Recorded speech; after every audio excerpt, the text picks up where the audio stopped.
I made a ton of mistakes on my latest project, but despite my mistakes, it ended up as one of my favorite projects of all time.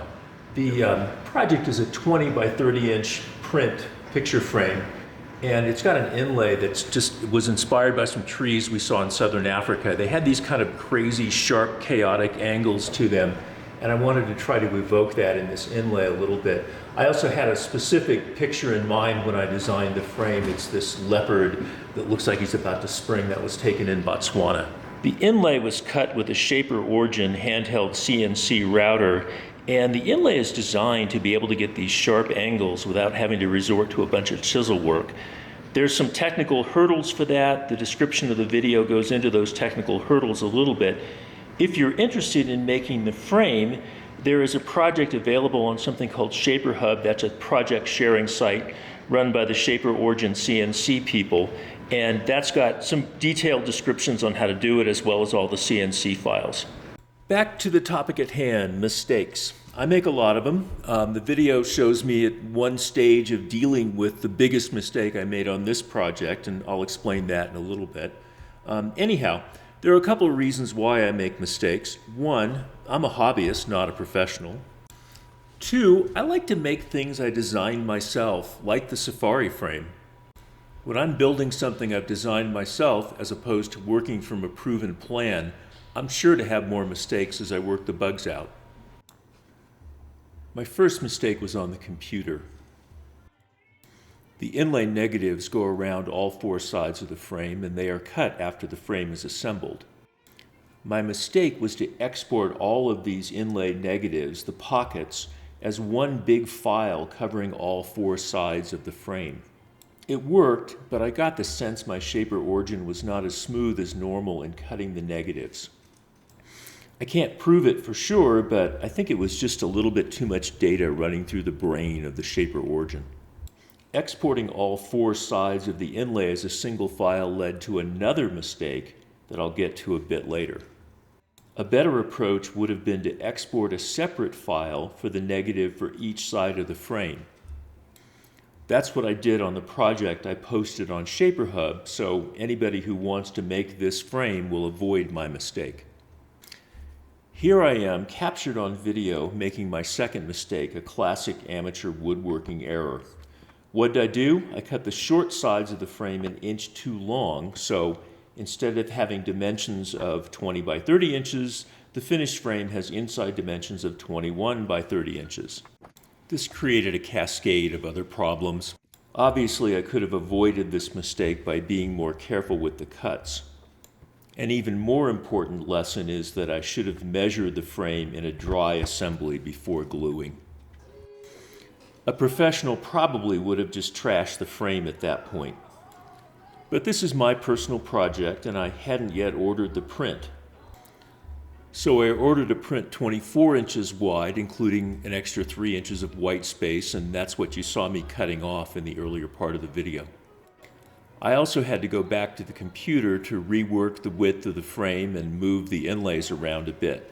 That was surprisingly easy, but there's yet another mistake on the horizon. Recall that when I exported the inlay negatives, I did that as a single file for all four sides of the frame. I didn't yet know that exporting the negatives as a single file was a mistake, so I did the same thing for the negatives for the newly designed wider frame. The final mistake in this parade of horribles is that I used the earlier, narrower file. Ugh. What's worse, I didn't notice until I was pretty far into cutting the negatives.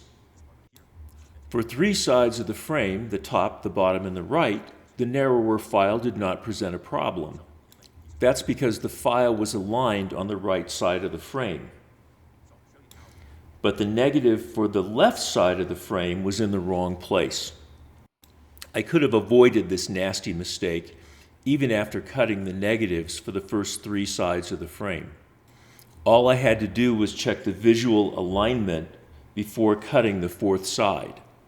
I could have and should have done that using the screen on the Shaper Origin. But the cutting for the first three sides of the negatives went well, so I got complacent and cut the fourth side without checking. So now I've actually cut negative pockets in the wrong place on the left side of the frame. Worse yet, some of the pockets are the wrong shape because they were meant to extend beyond the edges of the frame merely as a place for the router bit to turn around. My failure to notice this problem before cutting relates back to my initial mistake. Recall that I exported all negatives for all four sides of the frame as a single file. If I had exported each side separately, I surely would have noticed this problem before cutting the fourth side. To recover from this ugly mess, I had to go back to the computer and extensively revise the left side inlay. The revised inlay had to cover the mistakenly cut pockets, so the inlay pieces had to be bigger. Also, there were a couple of portions of the mistaken pocket that I did not want to fill with darker wood, so I designed two small patches to be cut from maple. They were a close but not perfect match. I was not able to fully recover from the pocket cutting mistake. The left side of the frame, as redesigned to fix the pocket problem, doesn't look as nice as the original design. And I already mentioned that the little maple inserts don't quite match perfectly. You can see it's a little bit lighter on that one.